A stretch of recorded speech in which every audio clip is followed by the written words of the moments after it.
철광왕 앤드류 카네기와 나폴레온 힐의 운명적 만남. 카네기 씨는 정규 교육을 제대로 받지 못했지만 혼자 힘으로 지금의 자리에 오르셨습니다. 어떻게 해서 부와 권력을 얻게 되었는지 쉽게 설명해 주시겠습니까? 우선 조건이 있습니다. 인간관계의 원리를 누구에게나 통용되는 성공 철학으로 정립할 수 있는지 당신에게 묻고 싶군요. 그럴 준비가 되어 있다면 얼마든지 말씀드리지요. 제가 가진 재산을 사회에 환원하는 것도 사람들에게 도움이 될 테지만 제가 부를 쌓을 수 있었던 저만의 성공 철학을 알려주는 게 더 큰 도움이 될 것으로 생각합니다. 그러니 다른 분야에서 성공한 사람들과 저를 비교하고 분석해 누구나 적용할 수 있는 성공 철학을 세워주셨으면 합니다.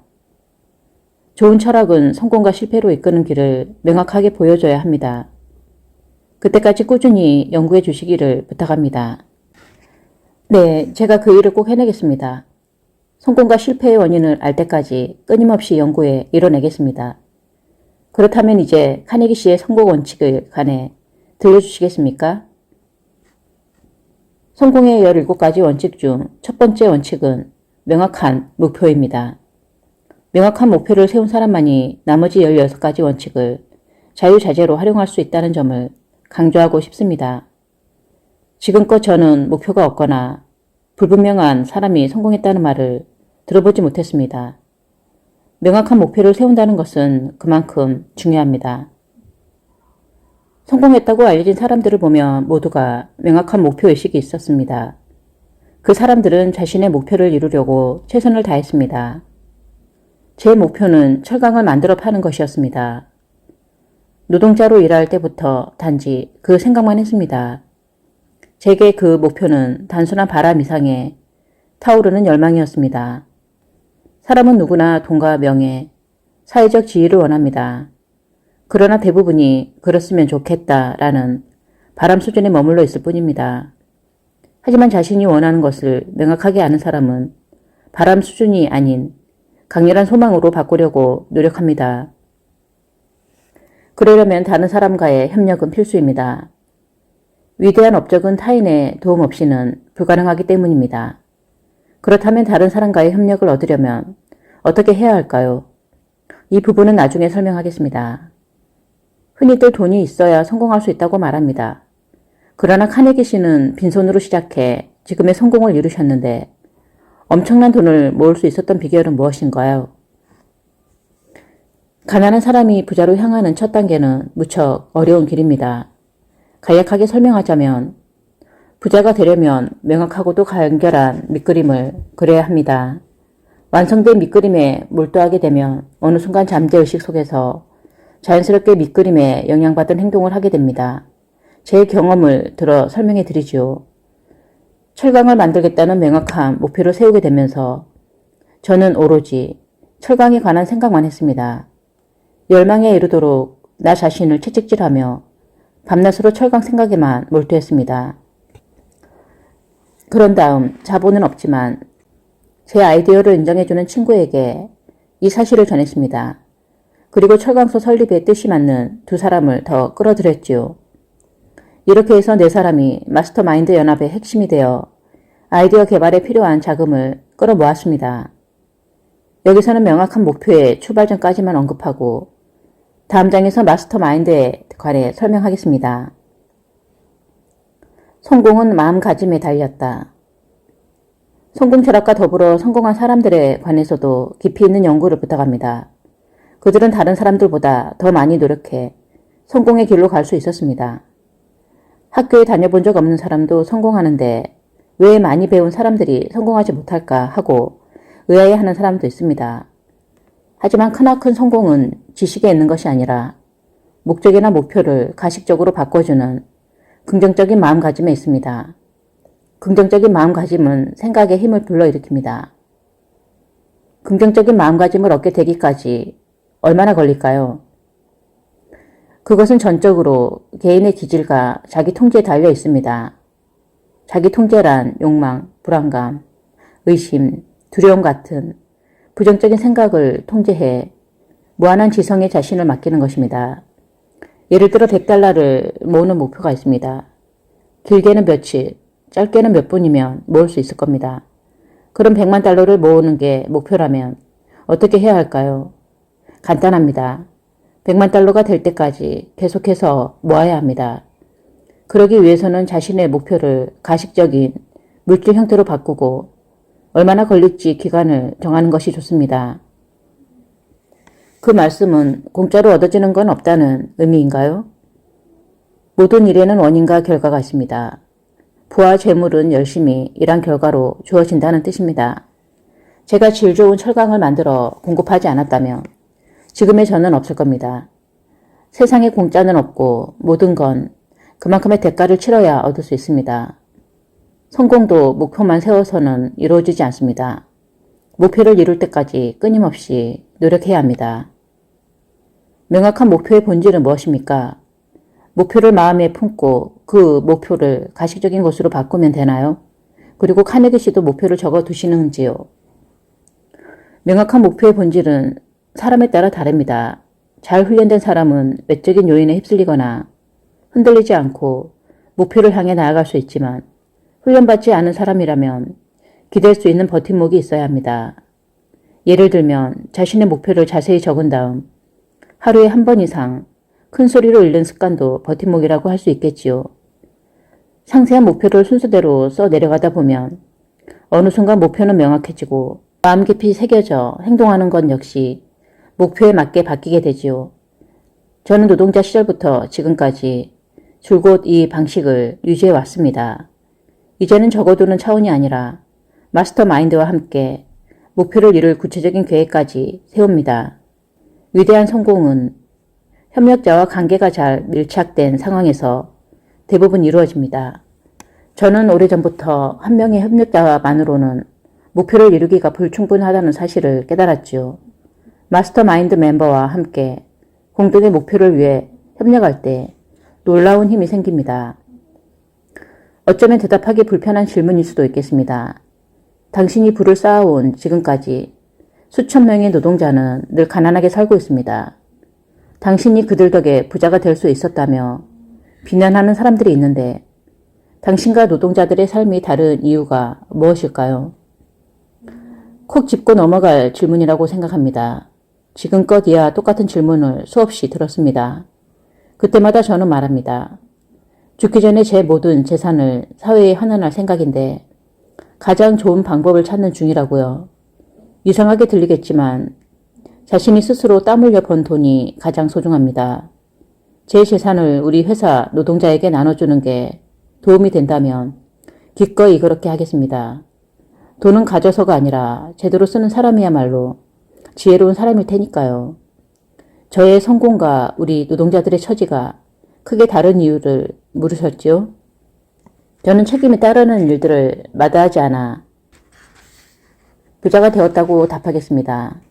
수천 명의 노동자 중에 한 명이었던 찰리 슈왑이 부자가 될 수 있었던 것은 자신에게 주어진 일과 보수 이상으로 많은 일을 했기 때문입니다. 그는 높은 수입이 보장되기 훨씬 전부터 제 업무를 도와 막중한 책임이 따르는 일까지 기꺼이 맡았습니다. 그건 누구나 아는 사실입니다. 직원들의 임금은 제가 정하는 것이 아니라 그들이 제공하는 노동력의 양과 질, 그리고 일에 대한 마음가짐에 따라 달라진다고 볼 수 있죠. 이 점을 이해한다면 불공평한 것이라는 생각이 바뀔 겁니다. 명확한 목표가 없더라도 금방 말씀하신 것처럼 책임감을 가지고 일한다면 당신처럼 부자가 될 수 있다는 의미인가요? 직원들과 이야기를 나누면서 그들의 목표가 단지 지금의 자리를 뺏기지 않는 것이라는 걸 알게 되었습니다. 이들은 자신이 정한 한계 안에서만 맴돌며 현재의 임금에 만족하며 살아갑니다.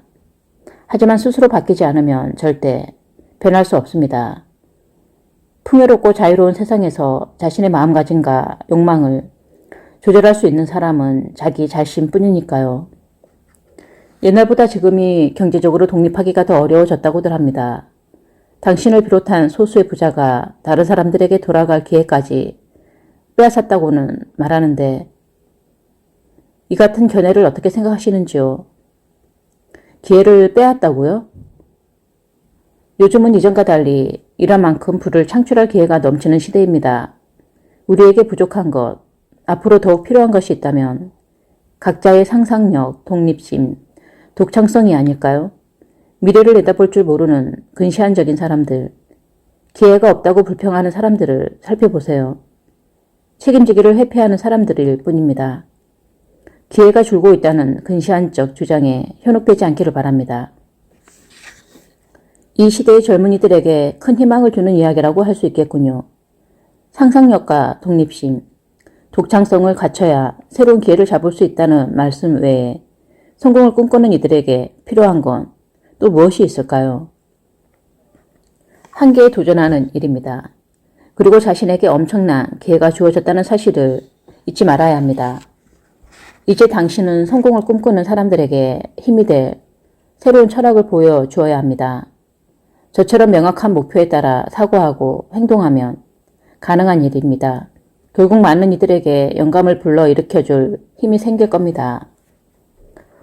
저는 경험도 부족하지만 가진 것이라곤 지식에 대한 간절한 열망과 대가를 치르고서라도 얻고자 하는 의지뿐입니다.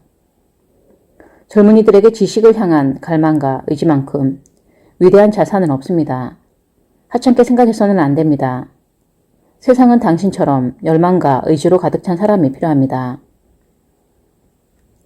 목표가 명확해야 성공한다. 성공의 17가지 원칙 중에 명확한 목표를 가장 첫 번째로 꼽은 이유는 무엇입니까? 명확한 목표는 성공의 필수 요소입니다. 자신이 무엇을 원하는지 모르는데 성공할 수 없을 것입니다. 98%의 사람이 아무런 목표 없이 실패자의 삶을 살아간다는 점에 주목하십시오. 명확한 목표를 가지고 매 순간을 살아가야 합니다.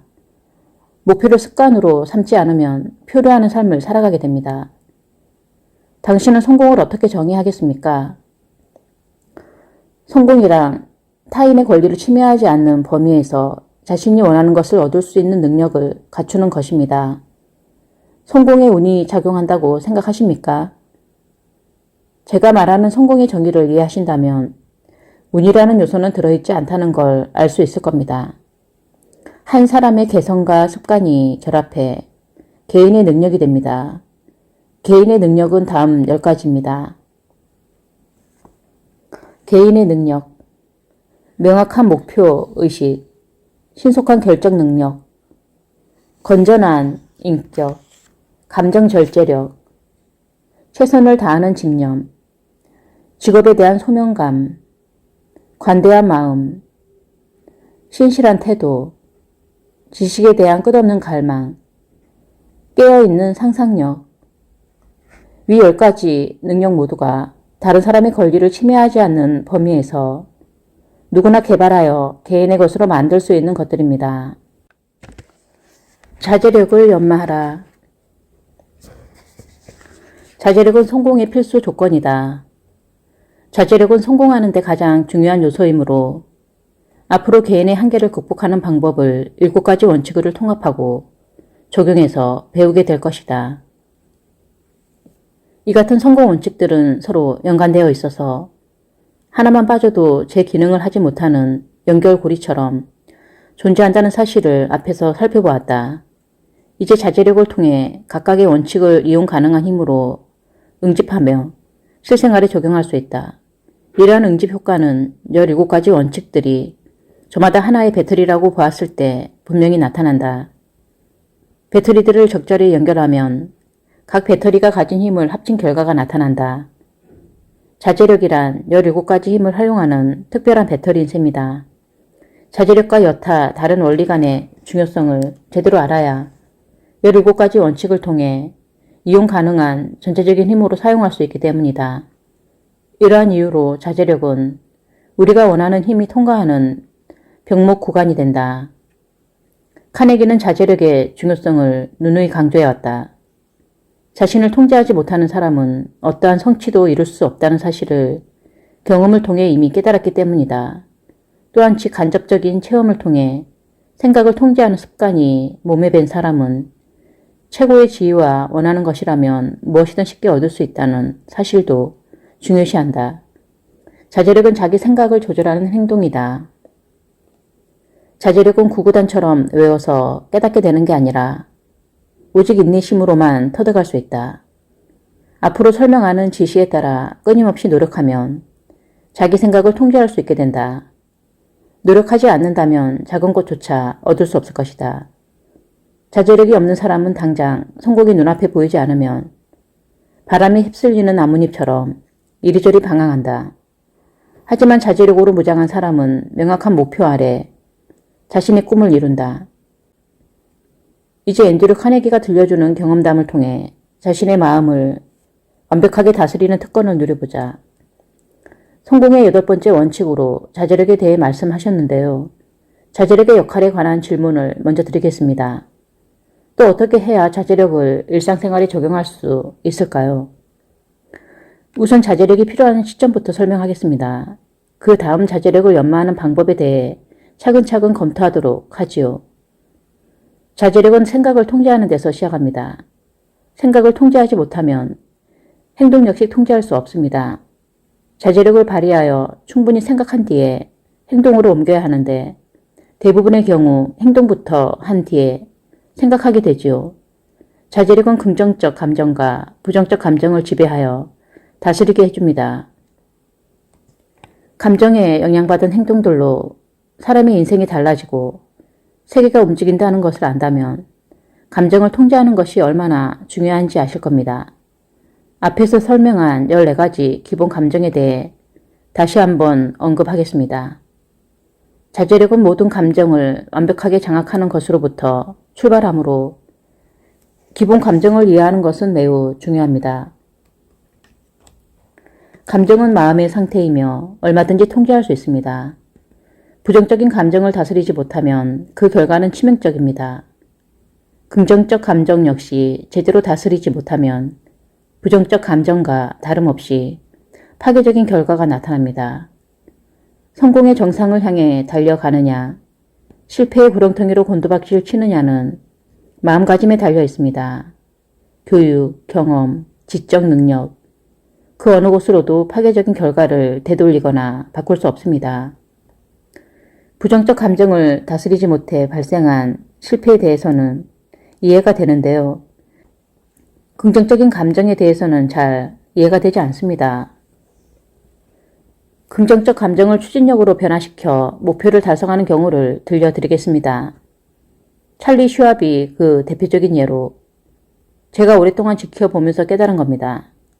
함께 일을 시작한 지 얼마 되지 않았을 때 찰리 슈왑은 회사에 반드시 필요한 존재가 되기로 결심했습니다.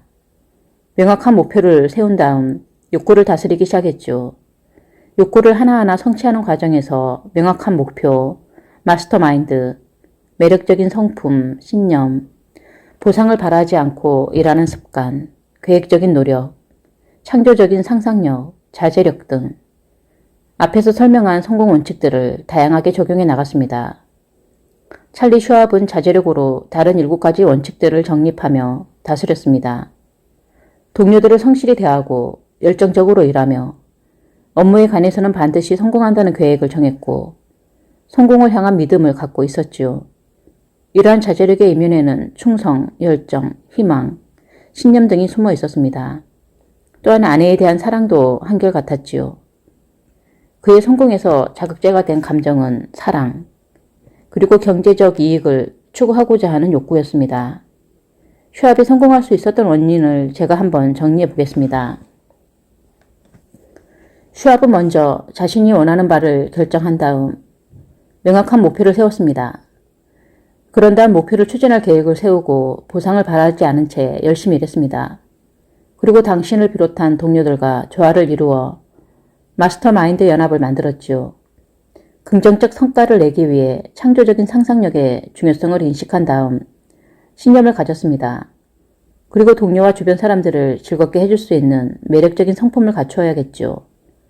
무엇보다 이 모든 것을 바탕으로 자신이 맡은 업무를 마칠 때까지 인내하려면 자제력이 필요합니다. 회사에 꼭 필요한 사람이 되겠다는 명확한 목표에 모든 욕구가 충족되어야 하니까요. 그의 이러한 노력 뒤에는 2가지 동기인 아내를 향한 사랑과 경제적 성공에 대한 욕구가 있었습니다. 그리고 명확한 목표를 이루는 데 필요한 모든 긍정적 감정들을 습관화하여 최대한 이용했습니다. 말씀하신 대로입니다.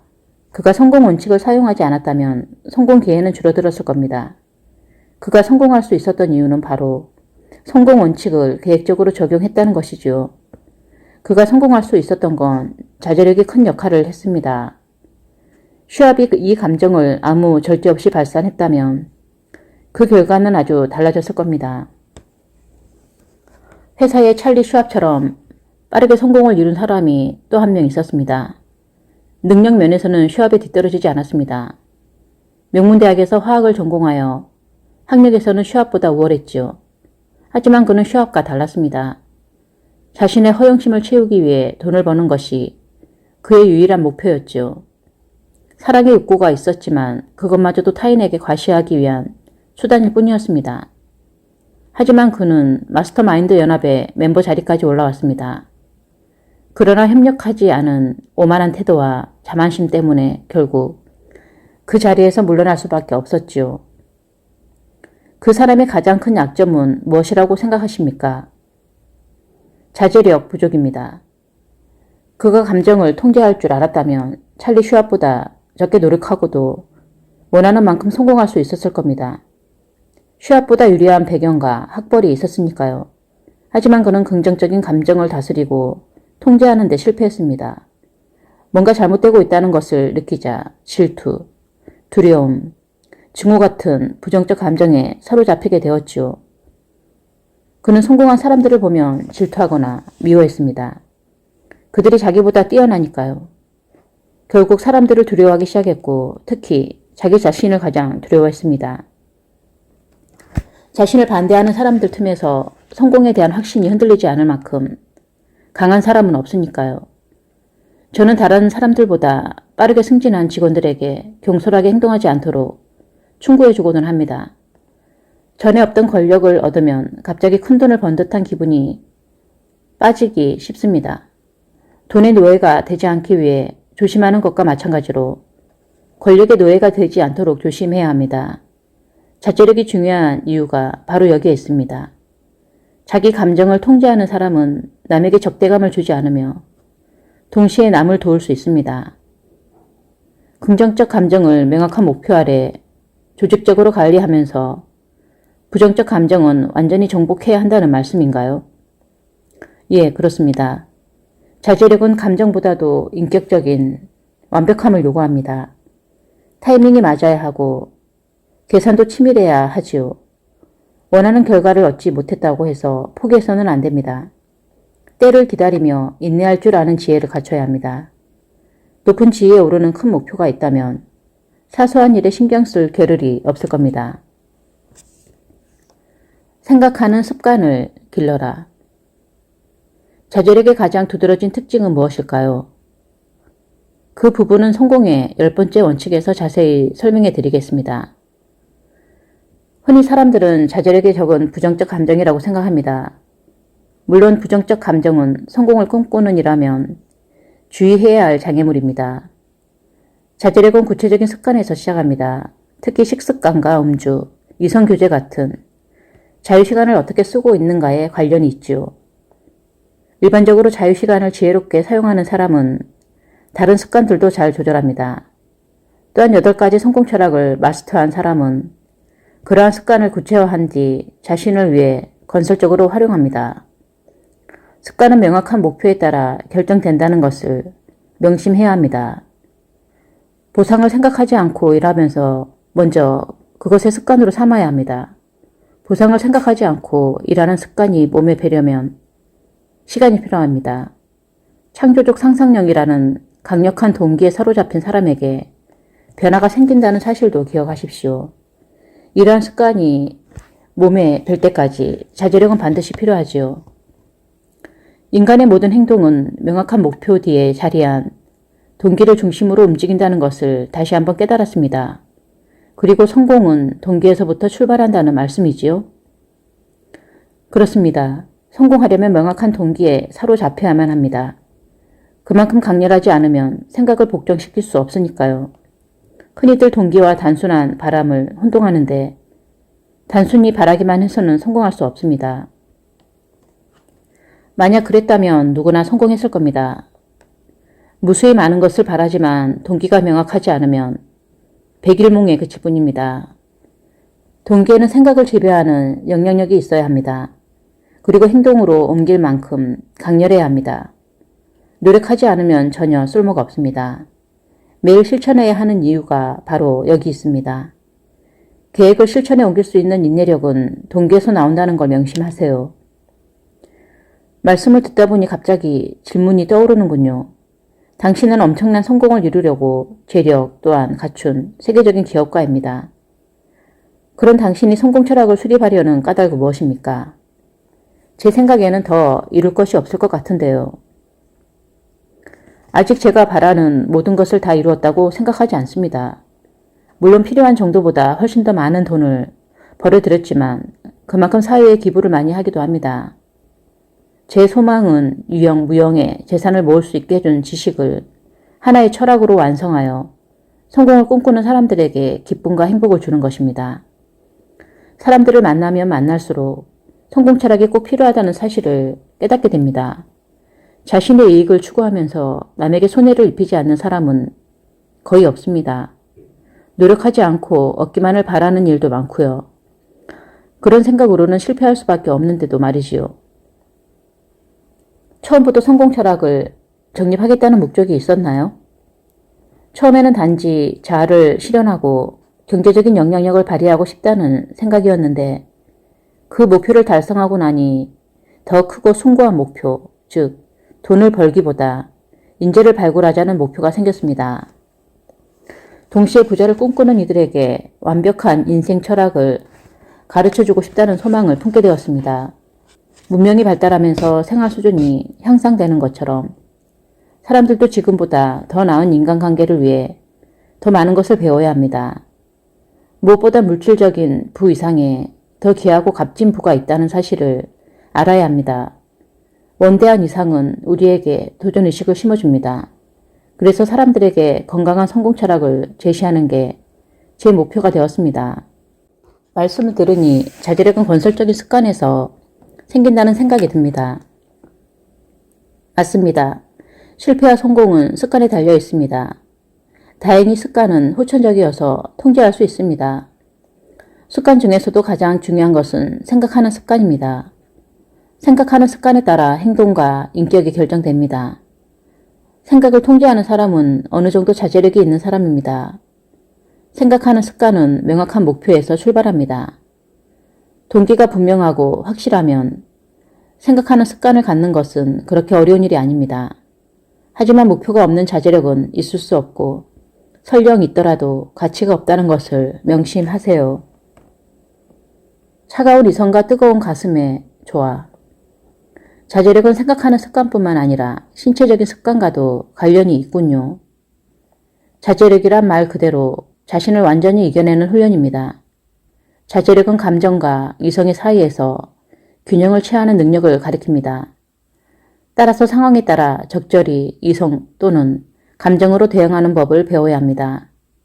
감정을 배제할 필요가 있을 때는 이성적으로 생각해야 합니다. 물론 애정 문제에도 그렇게 해서는 곤란하겠지요. 여자들이 하자는 대로 생각 없이 따르며 무의미하게 시간을 허비하는 남자들이 있는데 그런 사람은 큰 성공을 거두지 못한다는 것을 두말할 나위도 없습니다. 반대로 늘 머리로만 따지려는 냉정한 사람들도 있지요. 두 경우 모두 진정으로 행복한 삶을 살 기회를 놓치는 사람들입니다. 그래도 감정에 이끌리는 사람보다 이성적 판단을 하는 사람이 더 안전하지 않을까요? 그다지 현명한 생각이 아닙니다. 그것이 가능하다 할지라도 말이죠. 이성적인 판단을 내리는 추진력은 감정에서 생기기 때문입니다. 제 말의 뜻은 감정을 통제하고 훈련하자는 것이지 아예 없애버리라는 게 아닙니다. 더욱이 인간의 원초적 감정을 없애기란 매우 힘든 일이지요. 감정을 땜의 물처럼 가두었다가 내보낼 수는 있지만 아예 없앨 수는 없습니다. 자제력은 목표를 이루는 수단으로 감정을 다스리기도 하고 분출시키기도 합니다. 가장 강력한 감정은 사랑과 섹스입니다. 이 두 가지 감정은 창조주가 종족 유지와 인간의 화합을 위해 부여한 자질입니다. 선물로 주신 감정을 파괴하려는 사람은 없을 겁니다. 감정은 인간이 가진 위대한 힘이니까요. 희망과 믿음이 없는 세상이 인간에게 무슨 의미를 가질까요?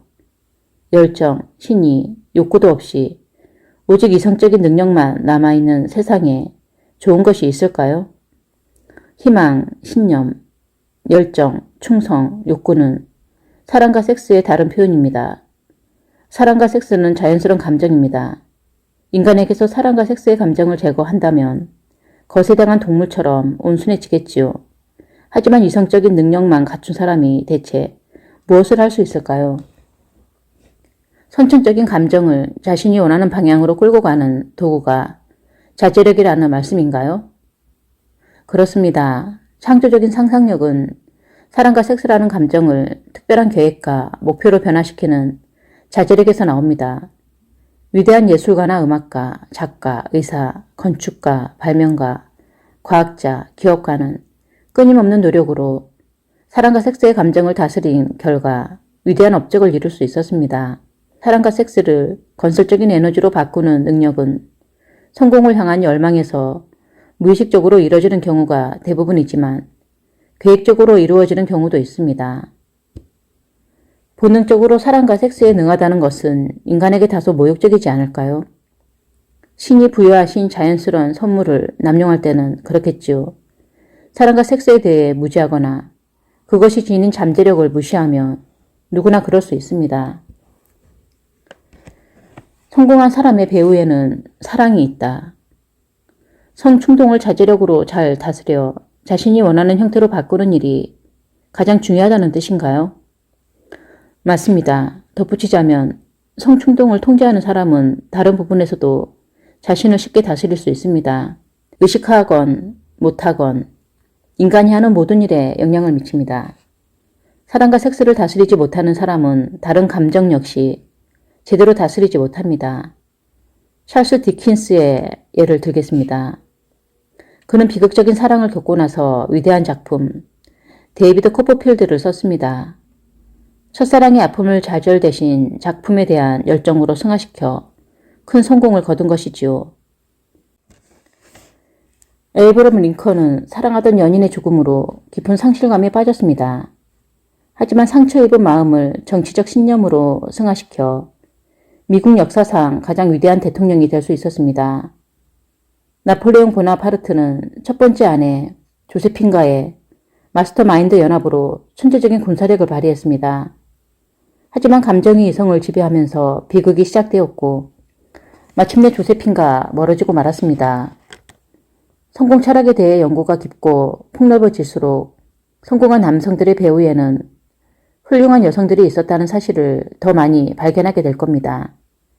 남녀의 정서적 결합은 성공의 필수 조건인 동시에 실패와 절망을 겪더라도 굴하지 않을 의지를 북돋아줍니다. 이성과의 조화로운 교류를 통해 위대한 정신력을 갖게 되는 것이지요. 섹스는 육체적 욕구의 표현이 아닌 인간의 창조적인 감정입니다. 하지만 저속한 의미로 잘못 쓰이면 지적인 존재로서의 품위를 떨어뜨릴 수 있습니다. 다시 말해 섹스는 인간의 장점이자 약점이 될 수도 있다는 말씀이군요. 간통처럼 사랑의 감정이 없는 섹스는 가장 위험합니다.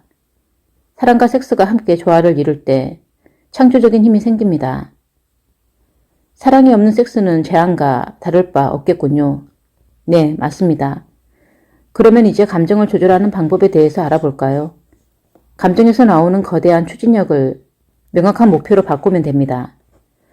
설령 사랑의 영향력은 받지 않더라도 매우 귀중한 재산이 될 수 있습니다.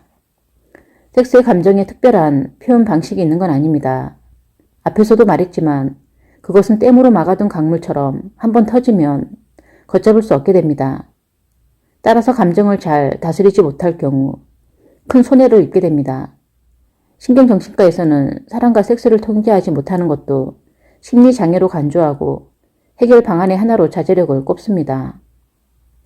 자제력이 우리의 일상생활에서 특히 인간관계에서는 어떠한 영향력을 미치는지 설명해 주시겠습니까? 자제력은 성공에 영향을 미칠 뿐 아니라 삶의 어려운 문제를 극복하는 데 도움을 줍니다. 모든 행동에는 반드시 동기가 있다고 말씀드렸지요. 그 중에서도 사랑과 섹스가 가장 강력한 동기라는 사실은 결코 우연이 아닙니다. 위대한 문학 작품이나 예술에는 공통적으로 사랑이라는 주제가 담겨 있습니다. 섹스피어의 작품들을 보면 사랑과 섹스라는 주제에 비극적 요소와 희극적 요소가 두루 섞여 있지요. 섹스피어의 작품에서 사랑이라는 주제를 빼면 그저 그런 상투적인 작품에 불과할지도 모릅니다. 뛰어난 응변가는 사랑과 섹스를 열정으로 승화시켜 자기만의 개성으로 사람의 마음을 사로잡는 사람입니다. 훌륭한 주제와 완벽한 언어로 된 연설이라 해서 언제나 사람의 마음을 움직이는 건 아닙니다. 머리로 이해할 수 있으나 가슴으로 받아들여지지 않는다면 말이지요. 감정이 느껴지지 않거나 감정의 측면이 무시된 말은 타인에게 감동을 줄 수 없습니다. 자기 생각이 독자에게 전달되지 않기를 바라며 글을 쓰는 작가는 없을 겁니다. 노련한 사람은 평소 나누는 대화에서도 감정을 표현할 때와 절제할 때를 구별합니다. 자신의 의견을 드러내야 할 때가 있는 것처럼 숨겨야 할 때도 필요하니까요. 그래서 이런 사람은 상대방을 파악할 때도 말에 의지하는 것이 아니라 무의식 중에 드러나는 감정에 대한 직관으로 판단하는 경우가 많습니다. 그들은 직감으로 남자의 애정 표현이 진심인지 아닌지 구별하기도 합니다. 가슴에서 우러나온 남자의 말을 잘못 해석하는 경우도 있지만 어쨌든 말보다 거기에 포함되어 있는 그대로의 감정으로 파악하는 경우가 많습니다. 말이나 글로 감정을 표현하는 것이 얼마나 중요한지 아시겠지요? 그럴듯한 말로 포장한다고 하더라도 자신의 감정이 담기지 않는 글이나 말은 단 한 줄, 단 한마디도 상대에게 와닿지 않습니다. 그렇다면 부정적이거나 긍정적인 감정이 말에서 느껴진다는 말씀인가요? 물론입니다. 두려움이나 질투, 분노 같은 부정적 감정을 통제해 긍정적인 추진력으로 바꿔야 하는 이유가 거기 있습니다. 부정적 감정에 숨어있는 위험을 가치 있게 바꾸는 감정이 자제력입니다. 때로 두려움과 분노로부터 영감을 얻기도 하지만 부정적 감정에서 비롯된 모든 행동은 자제력으로 다스릴 때 건설적인 목표가 될 수 있습니다. 부정적 감정이든 긍정적 감정이든 행동하기 전에 이성적 판단을 거쳐야 합니까? 어떤 일을 할 때 생각을 전혀 하지 않고 전적으로 감정에 의지하는 사람은 없을 겁니다. 처음에 말했듯이 자제력은 이성적 판단, 즉 두뇌와 감정의 적절한 균형에 있습니다. 인간을 영과 육의 결합이라고 정의한 웹스터 사전처럼 인간은 이성적 능력과 감정 모두에 의지해 행동을 결정합니다. 이처럼 자제력은 인간의 감정과 이성을 모두 이용하여 인생에서 일어나는 모든 상황에 적절히 대처할 수 있도록 해줍니다. 자제력으로 무장한 사람은 명확한 목표 아래 자신의 꿈을 이룬다. 건강을 지키는 습관을 길러라. 긍정적으로 사고하는지, 음식을 절제하고 있는지, 습관이 잘 통제되고 있는지 끊임없이 스스로 질문하라.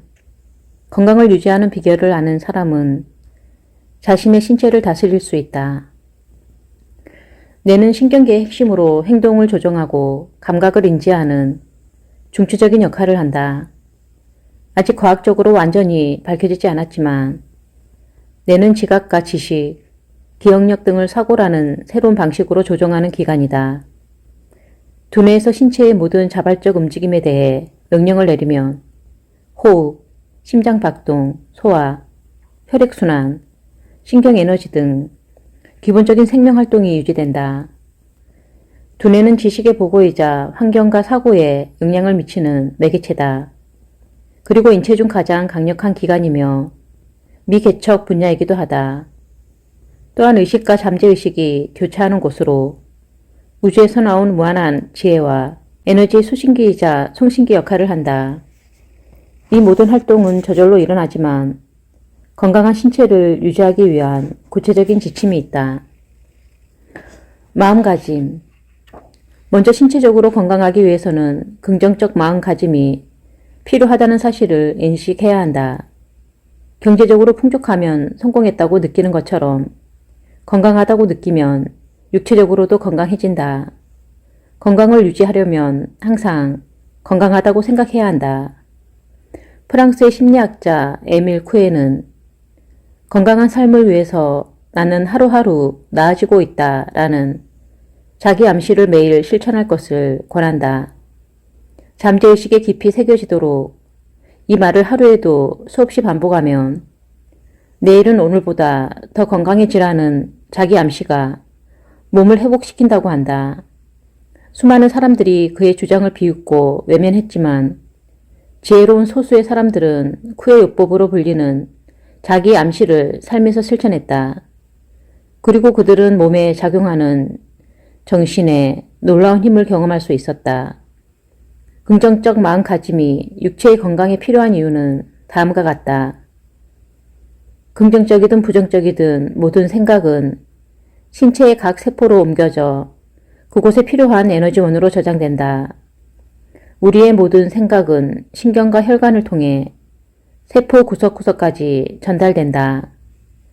식사할 때 불안과 근심, 분노, 긴장과 같은 부정적 감정을 표출하면 자율신경계가 자극되어 위장운동을 방해하고 소화불량을 일으킨다. 긍정적인 마음가짐은 건강한 몸을 계속 건강하게 유지하고 아픈 몸을 회복하는 힘을 가짐으로 부정적인 생각이나 영향에서 벗어나야 한다. 식습관.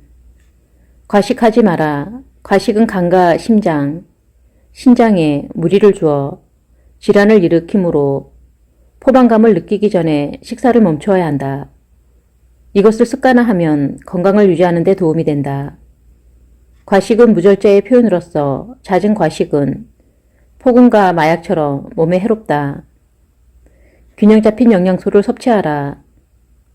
건강 유지를 위해 16가지 미네랄 등 필요한 영양소를 골고루 섭취하려면 과일과 채소 등 다양한 재료로 균형 잡힌 식사를 해야 한다. 모든 영양소가 고루 들어있는 채소는 없으므로 다양한 채소를 활용해야 한다.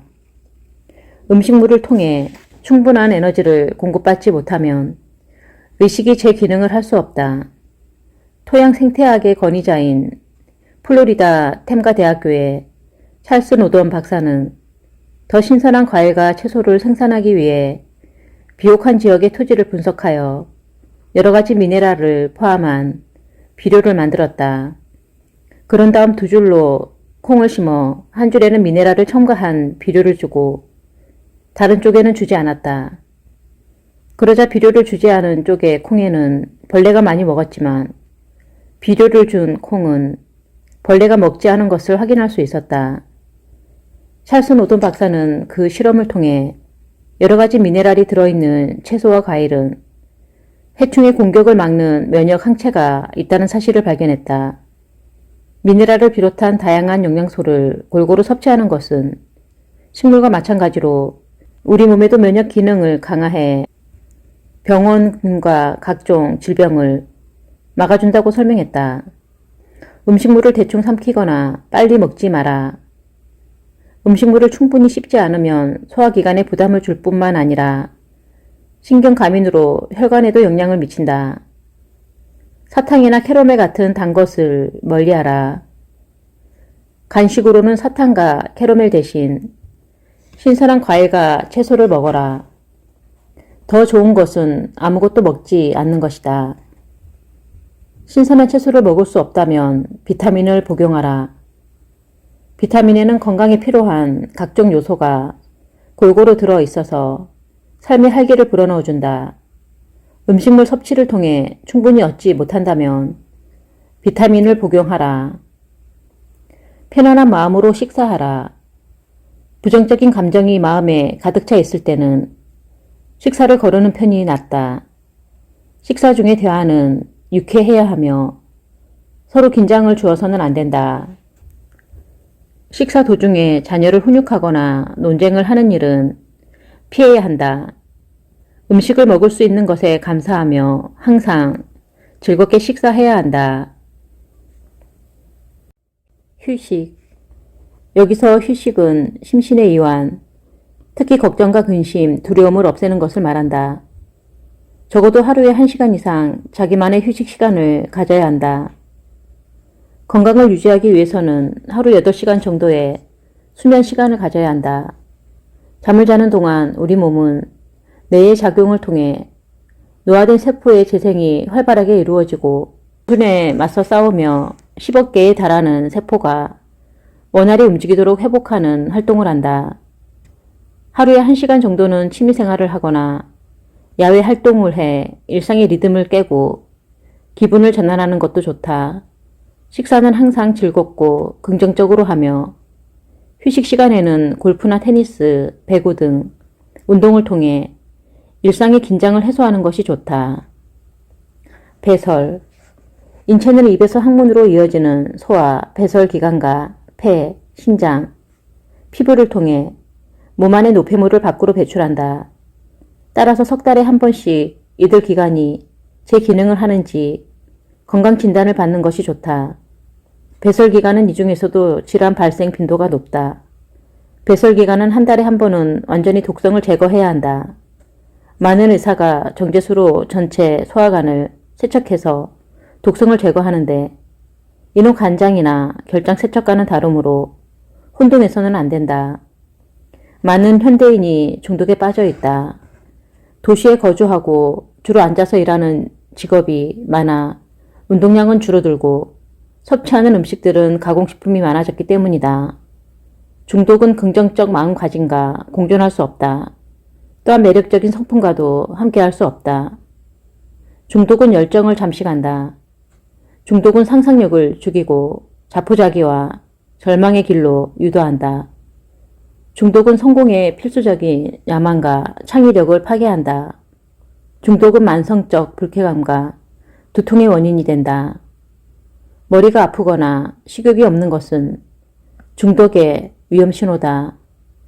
머리가 아플 때마다 약을 먹으면 진짜 해결책이 무엇인지 알지 못한 채 넘어가게 된다. 진짜 해결책은 배설기관을 세척함으로써 몸 안의 독성을 제거하는 일이다. 실제로 배설기관 세척을 받고 30분 정도 지나 두통이 깨끗하게 사라지는 것을 보면 확실히 그렇다는 것을 알 수 있다. 희망. 희망이 없는 사람은 길을 잃은 사람과 같다. 희망은 건강을, 건강은 희망을 불러일으킨다. 희망은 명확한 목표에서 시작된다. 자신이 어느 곳을 향해 나아가고 있는지, 또한 그것을 위해 무엇을 어떻게 할 것인지 알고 있는 사람은 희망으로부터 힘을 얻어 그 과정을 완수할 수 있다. 목표를 이루고자 하는 희망으로 가득 찬 사람은 늘 행복하며 그 마음에는 걱정이나 근심, 의심이 깃들 수 없다. 희망과 중독은 서로 상극이다. 따라서 희망이 있는 곳에는 중독이 발을 들이지 못한다. 약물을 멀리하라. 건강을 추구하는 습관을 찾기 위해 가장 먼저 할 일은 지금 바로 약상자를 비우는 일이다. 건강은 결코 약을 통해 얻어지지 않는다. 자연은 약이 발명되기 훨씬 전에 이미 건강을 유지하는 최고의 시스템을 인간에게 주었다. 인간에게 필요한 모든 영양제, 즉 40가지 이상의 미네랄, 그 중에서도 칼슘, 철분, 인을 자연 그대로의 채소와 과일 속에 담아 놓았다. 이런 영양소들은 알약이나 물약의 형태로 섭취할 수도 있지만 땅에서 자란 자연 그대로의 식품을 통해 섭취하는 것이 더 좋다. 의사는 인간의 병을 치료하고 건강을 유지할 수 있도록 많은 도움을 준다. 하지만 의사 역시 인간에 불과하므로 자연이 갖는 치유력과 같은 근원적인 치료를 하는 것은 아니다. 의사는 약품과 의술을 통해 인간이 병을 회복할 수 있도록 도와준다. 육체적인 고통은 우리가 살아있는 생명체라는 사실을 효과적으로 말해주는 일종의 언어다. 그러므로 우리 몸 어딘가에 고통이 느껴지면 주의 깊게 살펴야 한다. 고통의 원인이 무엇인지 알아보지도 고치려 하지도 않은 채 고통을 없애버리는 것은 인간을 창조한 신을 모독하는 행위다. 의사의 상담과 치료가 필요할 때가 있다. 하지만 병에 걸리지 않도록 건강을 유지하는 것이 더 중요하다. 치료보다 예방이 낫다는 말도 있지 않은가. 긍정적으로 사고하는지, 음식을 절제하고 있는지, 습관이 잘 통제되고 있는지 끊임없이 스스로 질문하라. 건강을 유지하는 비결을 아는 사람은 자신의 신체를 다스릴 수 있다. 신비한 습관의 힘을 체험하라. 신비한 습관의 힘. 신비한 습관의 힘에 대해 논하기 전에 그러한 습관으로 생기는 이점에 대해 먼저 알아보자. 습관의 법칙은 성공 철학의 핵심을 이루는 내용으로 앞서 언급한 성공의 원칙들을 습득하는데 꼭 필요하다.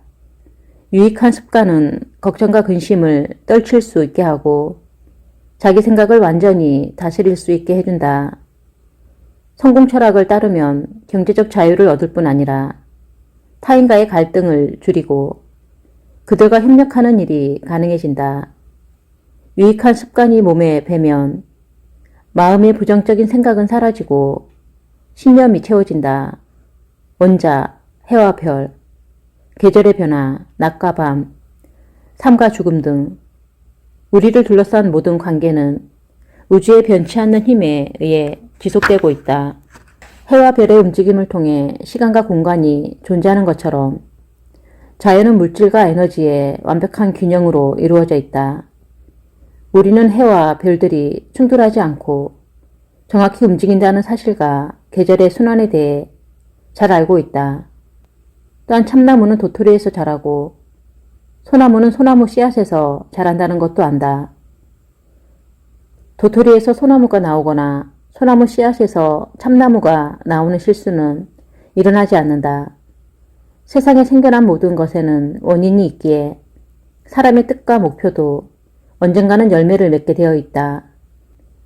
아이작 뉴턴은 떨어지는 사과를 보고 중력의 법칙이라는 신비한 우주의 습관을 발견했다. 그 신비한 습관의 힘은 지구가 다른 별들과 규칙적인 관계를 이루며 시공간 속에 놓인 채 돌아가고 있는 원리로 이어진다.